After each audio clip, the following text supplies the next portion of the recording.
When starting a worm business, it is only natural to seek inspiration online, especially when it comes to selecting the type of worm bin or the type of setup that you want to use. However, crucial factors often get overlooked, leading to costly and time-consuming mistakes. I learned this the hard way, changing my setup 5 times in only 4 years. To help you avoid similar pitfalls, I am sharing my insight with you so that you can make a more informed decision from the start. Understanding these potential pitfalls is crucial, but knowing exactly what to consider can make all the difference. So let's dive into the 3 factors that you need to evaluate when deciding what type of setup or worm bin to choose for your business. And these are your physical capabilities and health considerations. 2, the focus of your business, whether it is vermicomposting, vermiculture, or both. And thirdly, the overall objective of your business. Now let's dive into these in more detail. First, let's consider your physical capabilities and health issues. Now, we have various health considerations, and each person has to know what type of health issues they have and how a worm farming business will affect their health. This is very important because you don't want to get started and choose a setup thinking that it will work for you, only to find that it doesn't work and you keep changing. As I mentioned before, I changed my setup 5 times in only 4 years. So that was quite costly and time consuming, a mistake that I wouldn't want you to make. And then when it comes to physical capabilities, worm bins can get quite heavy very fast. And so some of the things that you need to consider when setting up your worm business is lifting, your ability to lift. How much bending will you need to do? Will you have to stoop for an extended period of time? And if you have a lot of breeder bins, then it means that in a day you might have quite a few bins to maintain. Now, when you're maintaining just a few bins, even if they're heavy, it might not be so bad.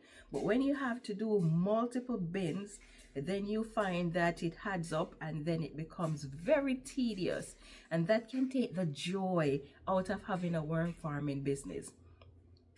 Not to mention that it can lead to health issues as well. So lifting, bending, stooping, and some bins are very popular, like bus bins and mortar tray, and they're 2 main size mortar trays. Now the smaller one is more ideal than the very large one, because this one can be difficult for one person to lift if that mortar tray is full. So the smaller size of the 2 is usually more popular.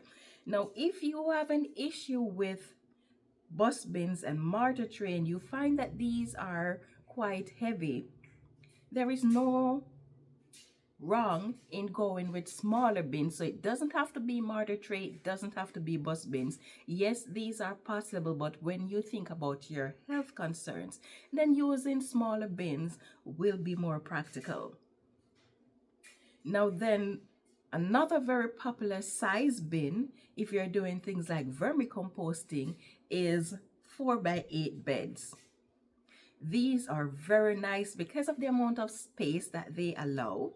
But then one of the things that I've found in my experience to be a challenge when it comes to this size bin is if you're in a small space, then it means that some of your beds are going to be up against the wall, or sometimes all your bins are up against the wall because the space is small. When you have to bend over to reach to the other side of that bin, unless you have something to stand on, it gets really difficult. When I was using my 4x8 bed and it was up against the wall and I had nothing to stand on because there was no space there to put something to stand on to maintain the bed, what I found is that that section up against the wall, that whole stretch, was not being maintained, and so I had to get rid of that. If you have those 4x8 beds and you can put it where it's not up against the wall, then you can access it from all ends. Then it's not difficult. But if it's gonna be up against the wall, making it at least 30 inches to 36 inches or 3 feet is not a bad idea, but anything over that against the wall can be tedious. So as you are planning your setup and the type of bin, keep these factors in mind. Next thing, what's the focus of your business? Are you doing vermicomposting? Vermicomposting is focused on making worm castings. Or are you doing vermiculture, which is breeding worms to sell? Or are you doing both? Depending on what you choose, that is going to determine the type of bin that you're going to be selecting and the type of setup that you're going to be going with.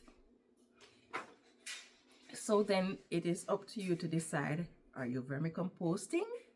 Are you doing vermiculture? Or are you doing both?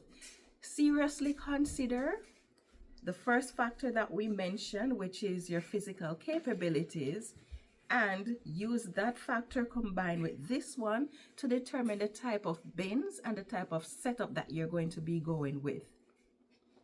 Now we are going to be going deeper on this topic in our Wormpreneur community. So if you're not yet a member, we're going to leave a link in the description below where you can feel free to join us, where we're going to be walking you through step by step how you can choose the right type of setup that is best for you.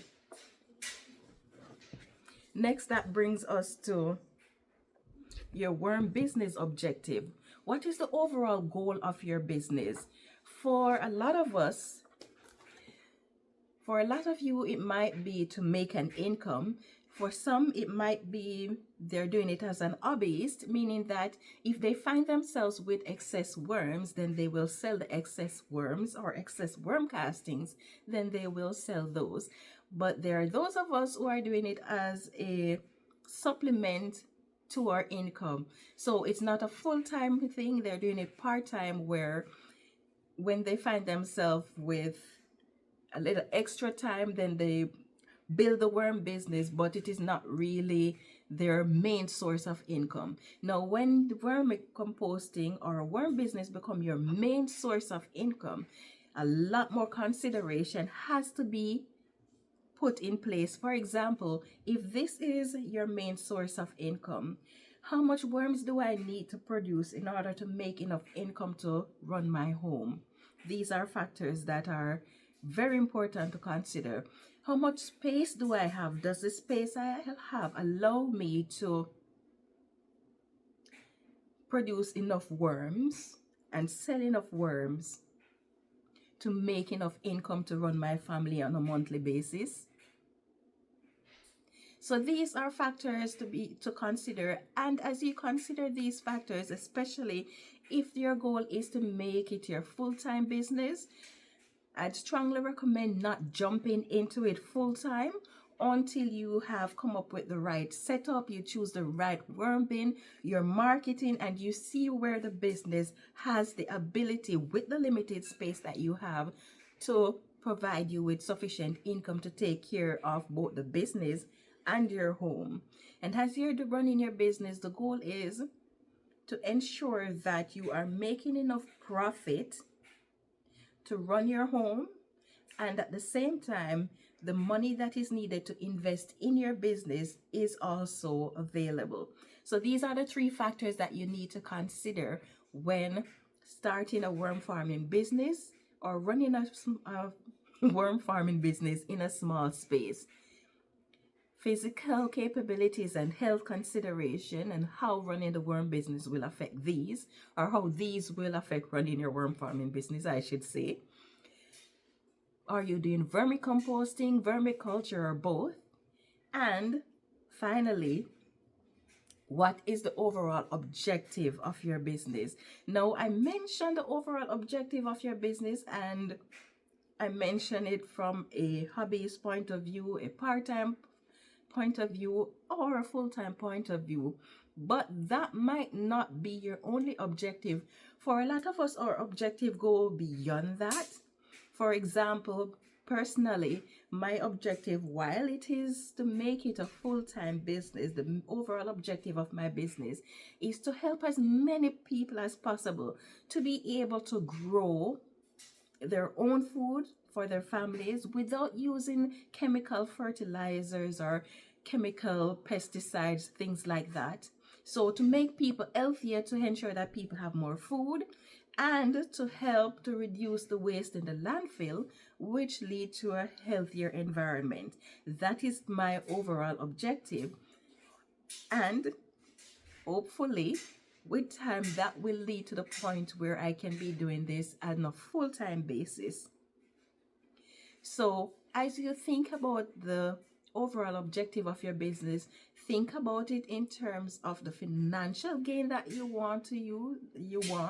Think about it as the benefit that you want it to offer to those around you. Because when your business is focused on people, not on profit, then people are going to be pleased. When people are pleased, your clients are more likely to spend with you, recommend you, and the more people are satisfied, the more profit you're going to be making to meet your objective of being able to do this part-time, full-time, or as an hobbyist.